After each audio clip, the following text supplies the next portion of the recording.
ao qual a gente tem um encontro com os guardiões. E os guardiões dispensa comentário, né?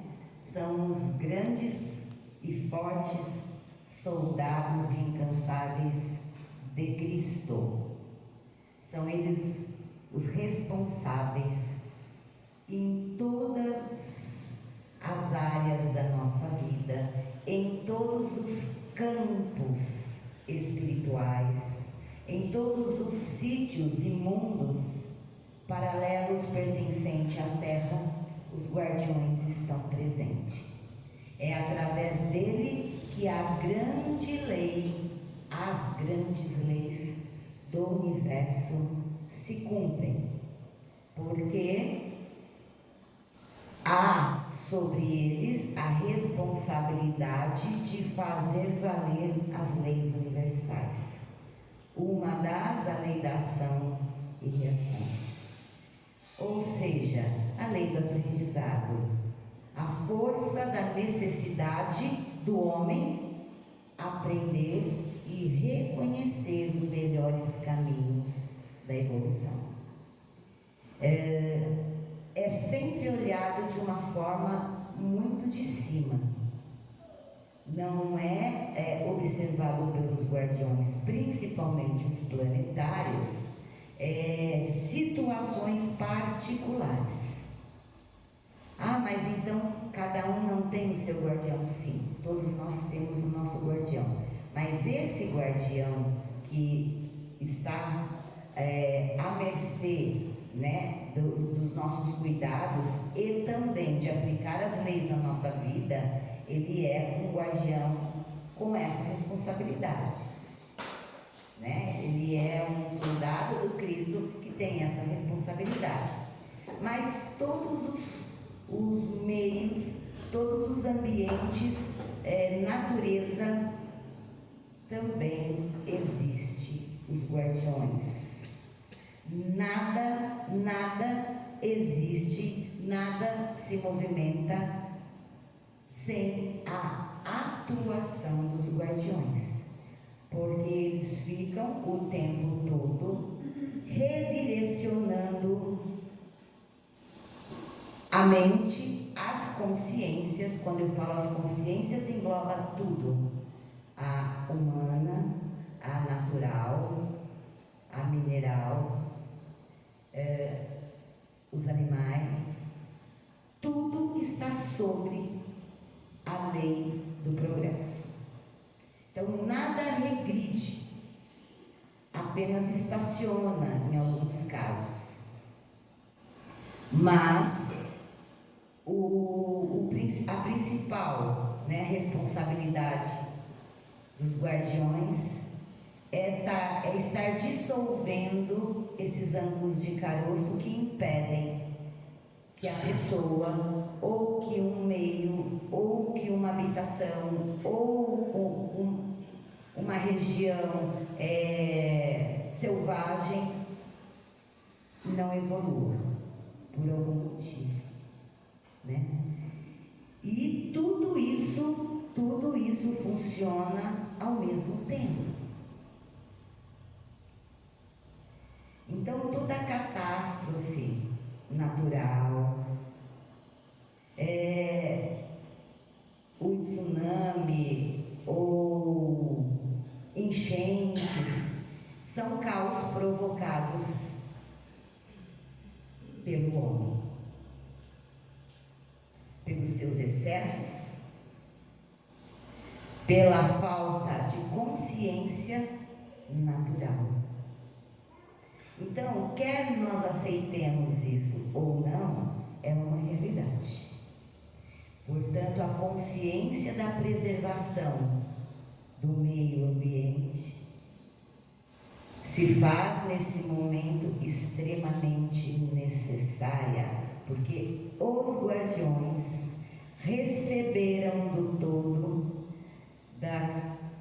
do comando maior, a responsabilidade desse momento em que o planeta Terra está, de aplicar as leis naturais, de permitir que esse reajuste seja feito através de todas essas rebeldias da natureza para conscientizar o homem. Pensando que a criação nasceu de um projeto em que as formas de vida seriam diferentes, mas eu vou chamar de DNA da criação, de uma projeção de Deus, tudo está sob a lei da evolução. E por que eu estou falando isso hoje? Porque nós estamos num ponto da transição planetária. Todo mundo já ouviu falar sobre isso. Quem não sabe sobre isso, levanta a mão. Transição planetária é o ponto em que a Terra vai sair do plano de provas e expiações para entrar num mundo de regeneração, aonde será praticado de forma mais abrangente as leis do universo. Claro que tudo isso precisa haver a separação do joio do trigo. E nós estamos exatamente nesse ponto da transição planetária. E o que isso implica com relação à consciência e preservação do meio ambiente? É requisito básico para habitarmos a Terra regenerada. E com certeza, talvez a gente não parou para pensar sobre isso. E aí, eu posso estar em harmonia espiritual com todos os meus processos de cura e sou um forte candidato à transição, assim posso pensar. Mas tem algo que também está em evidência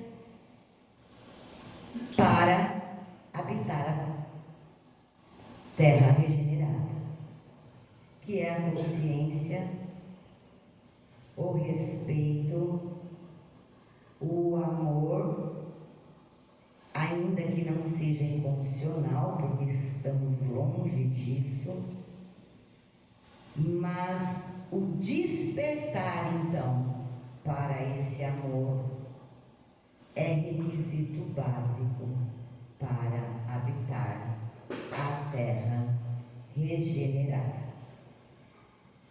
principalmente pelos animais. Por toda a Mãe Terra, por toda a natureza, mas os animais também estão passando pelo processo de evolução, tanto quanto tudo que há. E é por isso que hoje vocês viram que a gente pediu, fizemos a campanha da ração, até para enfatizar esse assunto de hoje. O quanto estes animais foi projetado para nos ajudar. E como que é a vida dos animais? Eles, quando morrem, simplesmente morrem e pronto. Era só um bicho. Pelo contrário, eles vão para as colônias, onde eles serão tratados, onde eles serão restaurados, por onde eles... mas por que animal sofre? animal sofre a dor da evolução, não é a dor de resgate, a dor física, né? Que tem uma resposta para os nossos sofrimentos, vamos pensar assim. E os animais? Os animais sofrem a dor da evolução, porque eles têm consciência, só que é uma consciência projetada e restrita para algumas frequências relacionadas ao planeta Terra, mas com a missão de ajudar o homem, por mais selvagem que ele seja. E isso é difícil entender, mas enquanto esse tema e esse assunto não entrar, pelo menos como forma de reflexão e questionamento na nossa vida, eu tenho que usar de ser direta em dizer que nós não estamos nem um pouco preparados para a nova Terra. E nessas colônias eles recebem toda a assistência. Eles também têm guardiões nessa colônia.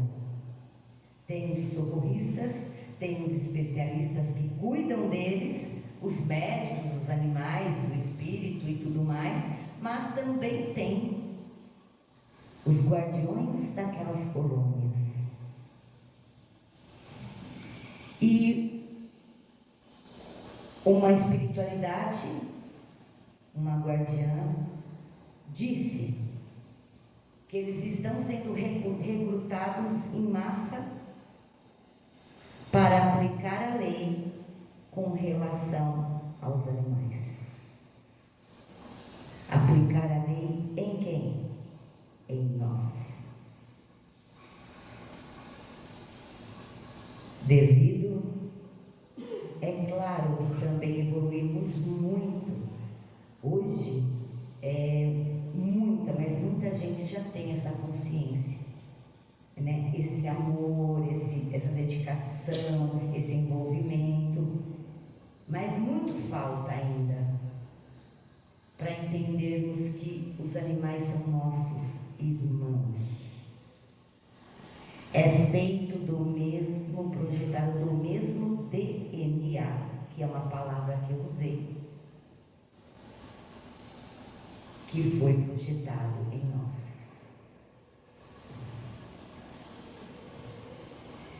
Então, vamos pensar sobre isso.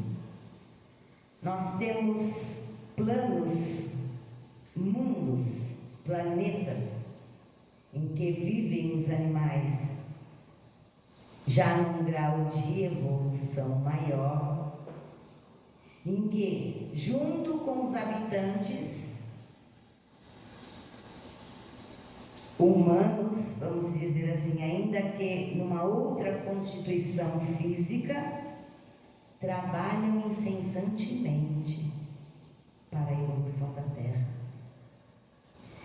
Nós não conseguimos assim descrever muito imagem e comportamento desses animais, mas entre os animais da Terra temos alguns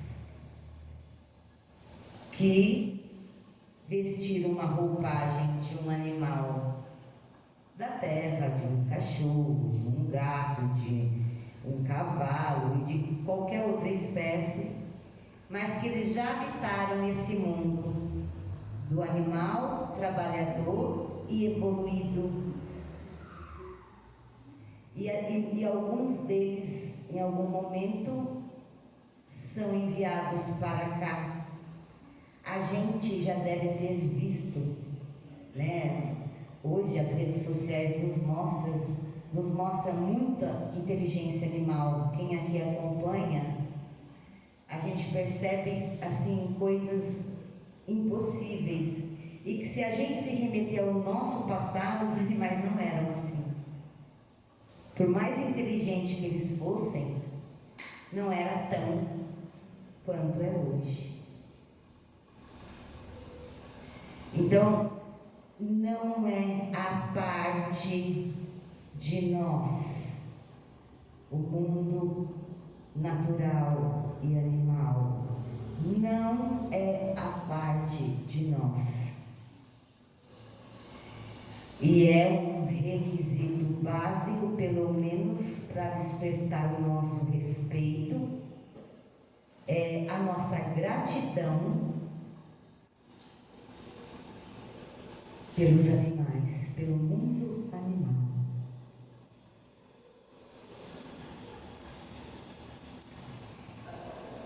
E precisamos, se nunca pensamos sobre isso, eu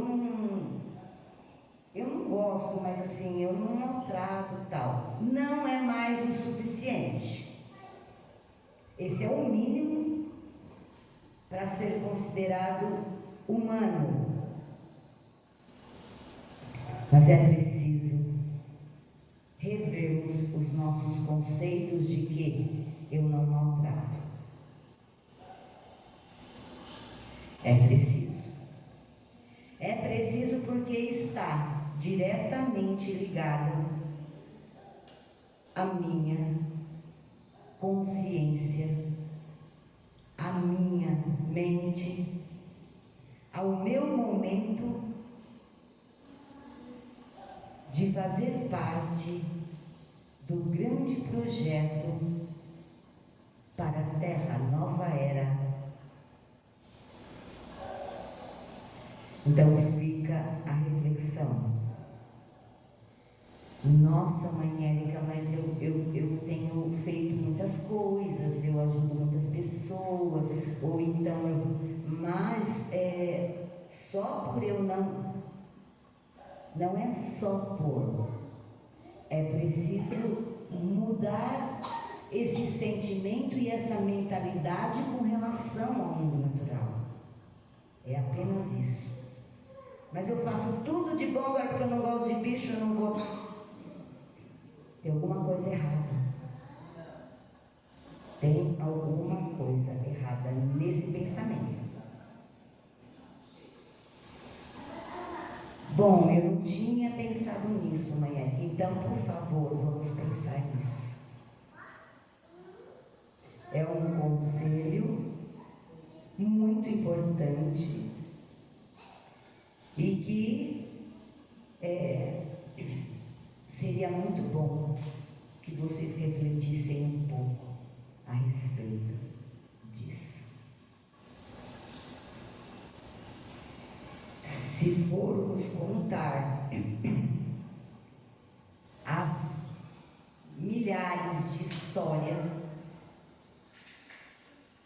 e eu nem vou tanto no mundo material e físico como no mundo espiritual, que os animais salvam, literalmente. No mundo físico, salva o homem de uma doença, de uma morte, de um crime.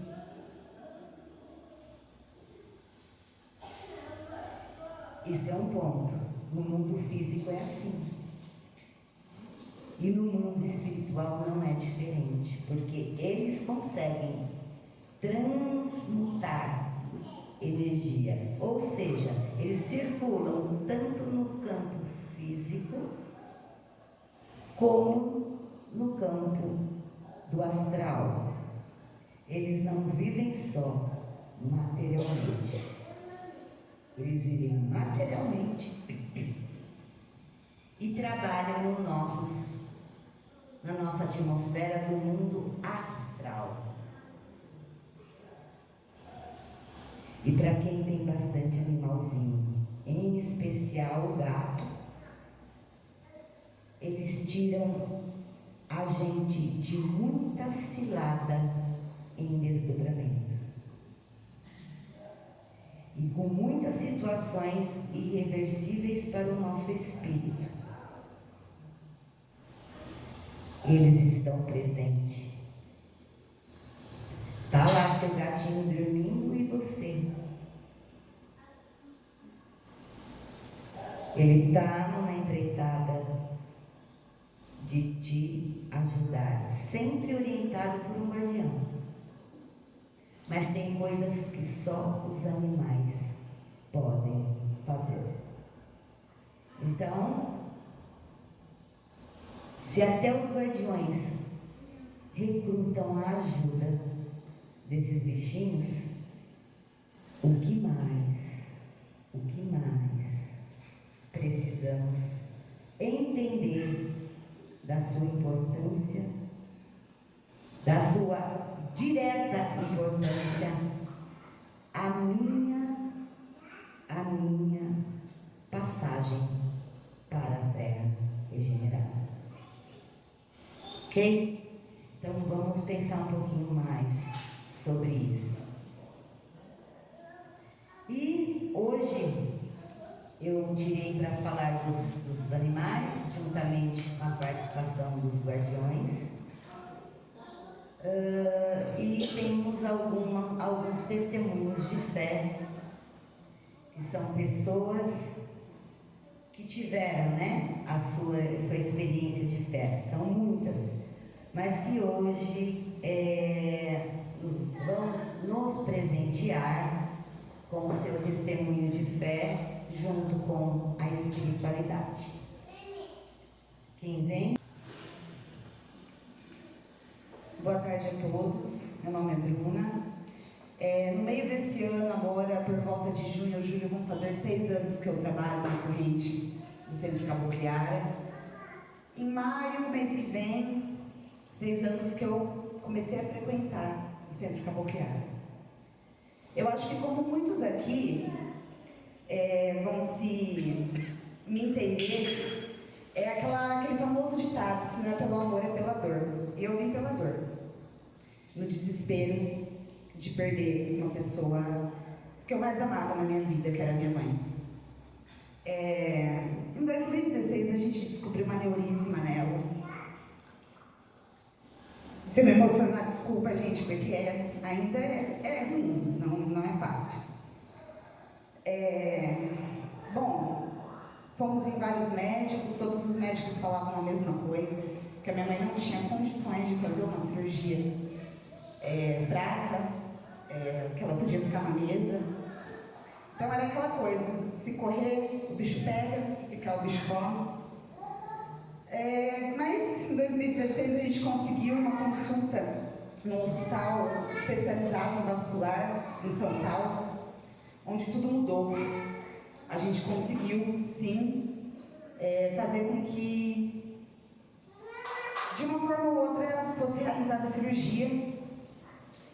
Eu sou caçula de 2 irmãos, somos em 3, eu sou a caçula, e fui eu que corri, fui eu que larguei tudo, trabalho, tive que ficar 2 meses em São Paulo direto. Na época meu filho tinha 8 anos, ele ia quando dava de fim de semana para ficar comigo, para ver minha mãe. E aí, no dia da cirurgia dela, o médico veio e falou para mim: Bruna, eu preciso te falar dos riscos, tá? Dos contras. É uma cirurgia agressiva, sua mãe pode ficar na mesa, agora é com você, assinar ou não assinar. E eu ali sozinha, sem ninguém. Mas eu acho que eu já tinha comigo algo que eu ainda não entendia, que eu vim aprender aqui, que era a fé, a força que está dentro da gente, não fora. Eu assinei e confiei. A minha mãe passou pela cirurgia. Ela ficou 1 dia na UTI, ela já foi para o quarto. Eu não acreditava naquilo, foi tudo maravilhoso. Depois de 2 meses voltamos para casa e eu falei: mãe, agora é outra vida, é alegria, felicidade, vai dar tudo certo. A cirurgia dela foi em março de 2017. Dia 11 de maio de 2017, nem um mês depois, veio o primeiro infarto. E nisso, resumindo a história, se não é comprida, foram 6 infartos ao total. Foram 4 meses eu morando com a minha mãe na Santa Casa. No primeiro infarto, que ela ficou 20 dias na UTI, foi onde eu me desesperei. E por conta de uma luz na minha vida, que foi uma amiga de trabalho, que passou rapidamente pela minha vida, mas deixou tudo, eu conheci o Centro Cabocliara, que foi o meu chão, foi o meu sustento. Foi aqui que eu aprendi toda a fé e a força que está dentro da gente, não está do lado, não está fora, está dentro. E a espiritualidade me ensinou. A minha mãe Érica segurou a minha mão a todo momento. Bom, nesses 4 meses eu comecei a frequentar. A minha mãe, ela conseguia sair do hospital, ficar 3 dias, 4 dias no máximo em casa. Vinha um infarto, ela ia de volta, UTI, 1 mês. E assim, ia ela muito fraca para fazer uma cirurgia tão agressiva no coração. Até a primeira vez que eu passei com a dama. E a dama, nunca vou esquecer essas palavras, ela fez assim: filha, eu e você juntas, com a nossa fé e a nossa força, a gente vai pedir a misericórdia a Deus. A gente vai acender uma vela no coração de Cristo e vamos pedir a misericórdia a Deus. Você tem fé? Eu falei, tem. Não, falou assim, nós duas juntas, na trinqueira, nós duas agachamos, acendemos a vela. E ali, eu tinha certeza que estava tudo resolvido. Eu tinha essa certeza. Começou que apareceu uma médica de luz na nossa vida, uma colombiana, e ela falou: eu vou fazer cirurgia no coração da sua mãe. Não tem como ela ficar assim, não dá mais. Minha mãe estava indo embora. A minha mãe já via minha avó, sabe? Quando ela ficava em casa, ela falava: filha, olha a vovó está do seu lado, que era minha avó, que já tinha falecido há muito tempo. A minha mãe estava indo embora e isso me desesperava. Então eu confiei. A médica veio, já aqui eu pude estar com a minha família, com os meus irmãos juntos, e falou que ia fazer a cirurgia, mas que se a gente acreditava em Deus. E eu falei sim. Ela falou assim: então é nele que vocês têm que acreditar, porque eu vou fazer o meu possível, mas eu não garanto. Bom, antes da cirurgia, foi pedido para mim passar com a dama de novo, uma semana antes da cirurgia. Quando eu entrei na tronqueira mais uma vez, ela com aquele abraço, ela me abraçou e ela falou: filha, Deus deu a misericórdia, ela vai ficar, ela vai passar pela cirurgia, sua mãe vai ficar, não sei por quanto tempo, mas Deus deu a misericórdia, ela vai ficar, o milagre aconteceu. Aquilo, eu falei: mãe, eu posso contar isso para ela? Ela falou: você deve contar para ela. Ela falou: nada vai ser como antes, vai haver depressão, muito sofrimento do passado, vocês vão ter que ter paciência. Eu falei: meu Deus, a minha mãe vai ficar. Ela falou: eu quero só um dia antes que você fala com o de branco, o Dr. Romualdo, para ele, um dia antes da cirurgia, da matéria, fazer a cirurgia espiritual. Eu falei: não, tudo bem.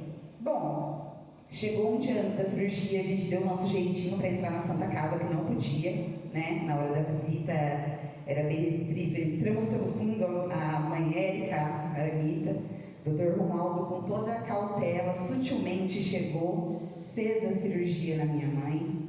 Ali, a minha mãe dormiu, sentiu os impactos da cirurgia e ele olhou para mim e falou: filha, o pior já está feito.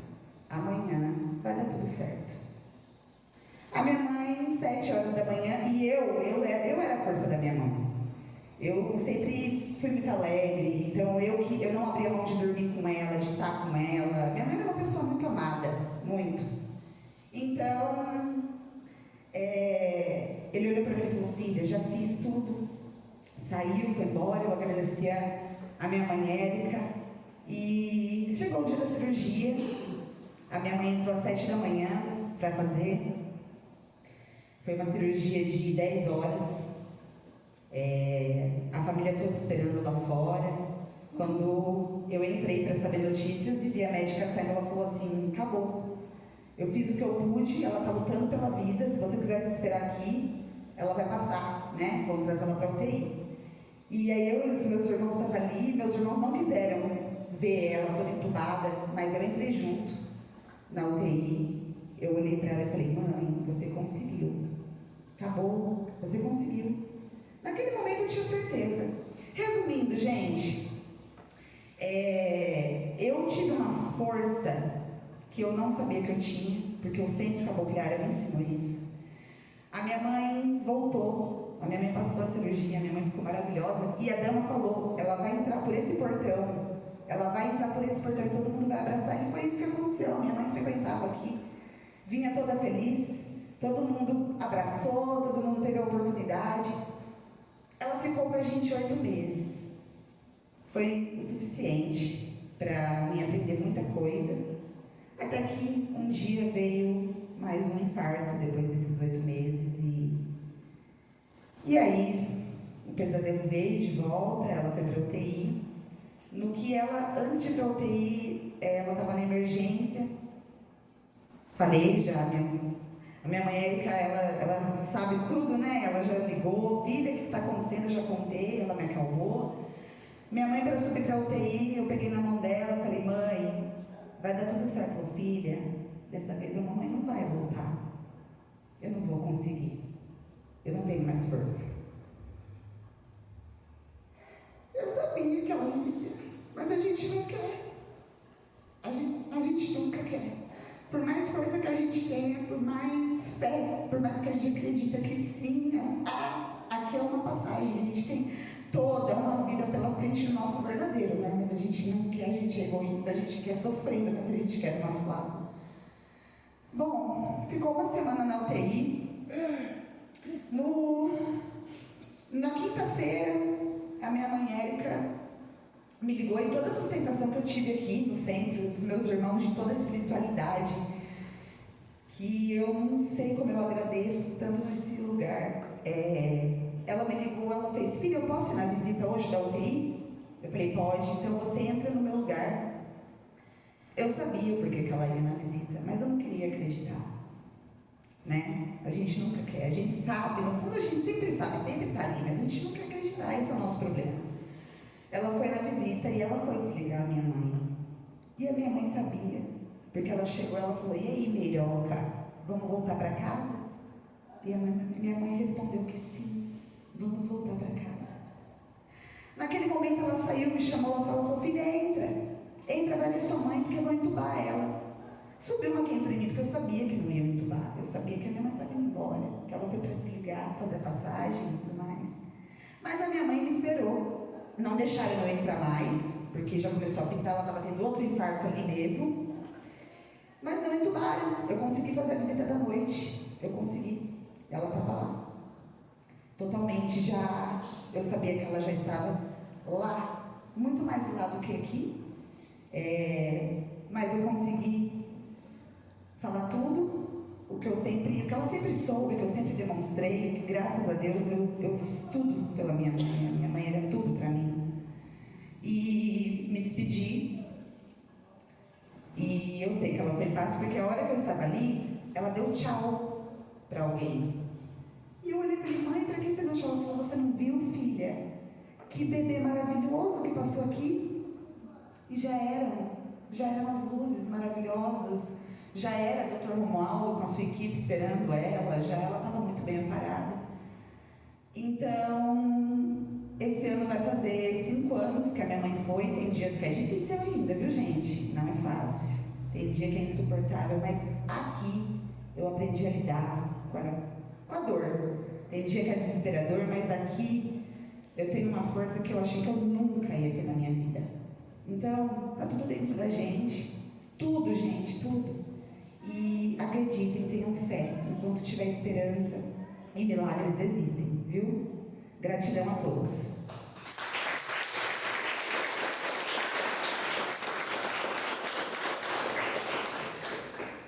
Tem mais um.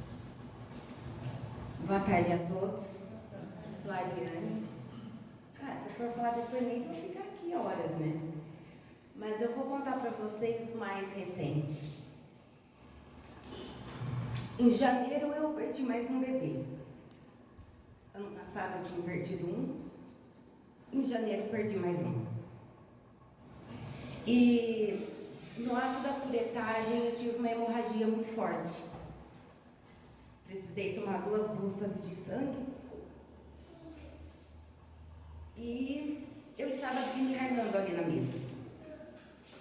Como disse uma amiga minha que trabalha no cirúrgico, falou, Ariane, eu me perguntei, o que eu estou fazendo aqui? a minha amiga vai embora e eu estou vendo ela ir embora. E naquela correria dos médicos, diz que eu abro os olhos assim e falo, nossa, o Dr. Romualdo chegou. E eu tenho certeza, a partir do momento que eu entrei na maternidade, eu sempre soube que ele esteve comigo. Mas, como ele mesmo disse para mim, ele deixou que eu visse para que eu me sentisse mais confortável. Porque eu acordei, eu olhei tomando bolsa de sangue, era muito sangue, então a gente fica desesperado, né? E passei pela curetagem, fui pro quarto, tudo, tive alta. E passado 20 dias fui ao médico, eu não tinha menstruado ainda. E o médico me questionou, pediu um exame de imagem.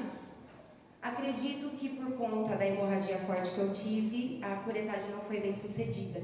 Então ainda tinha dentro do meu útero um pouquinho do bebê, um pouquinho da placenta. E aí começou a preocupação, né? Uma hemorragia de novo, uma infecção generalizada. E tomando medicamento para que eu não tivesse que voltar para o centro cirúrgico para fazer uma nova curetagem. Tomei um remédio abortivo para poder expelir. E o médico falou para mim, falou, olha, Ariane, se passar dessa medicação, 7 dias você não menstruar, nós vamos de novo para o centro cirúrgico. E eu vim para o centro e contei para a mãe. Ela falou, calma filha, vai ficar tudo bem. E gente, em nenhum momento eu tive medo. Nenhum momento. Em nenhum momento também eu fico me perguntando, Deus, por que comigo de novo? Eu agradeço a Deus pelas 2 oportunidades que eu tive de ter ficado um pouco, né? No ano passado com o bebê e agora de novo. E eu tomei essa medicação e não menstruei. Aí o médico falou, vamos fazer um novo exame de imagem, né? Pra gente ver como tá e certeza que a gente já vai para a maternidade fazer uma outra curetagem. E fui fazer a ultrassom. Fiz a ultrassom, mandei pro médico, o médico falou, pode vir pro consultório. Eu falei, vou internar, né? E eu mandei mensagem para a mãe, falei, mãe, cheguei no médico, o médico fez, eu vou usar as palavras que ele falou para mim. Você precisa ser estudada. Você ficou 2 meses com restos de feto, de placenta dentro de você. Isso pode ocasionar uma infecção muito forte. Você poderia ter vindo a óbito na mesa. Depois, você não menstruou e você não tem mais nada aí dentro. E você ovulou. Grande probabilidade ainda de engravidar. Aí eu parei, fiquei olhando para a cara dele, falei, nossa, doutor, sério? Ele falou, Ariane, você é um caso a ser estudado. Eu não sou um caso a ser estudado. Eu sou uma pessoa que tenho muito fé. Eu tenho fé na casa que aqui estou. Eu tenho fé em Deus. Eu tenho fé na espiritualidade, na equipe do Dr. Romualdo, na dama que nunca me deixou. E se eu estou aqui hoje forte, é graças a todos eles, aos meus irmãos que sempre emanam energia positiva. Então, gente, é como a Bruna disse, a fé move montanhas. Gratidão.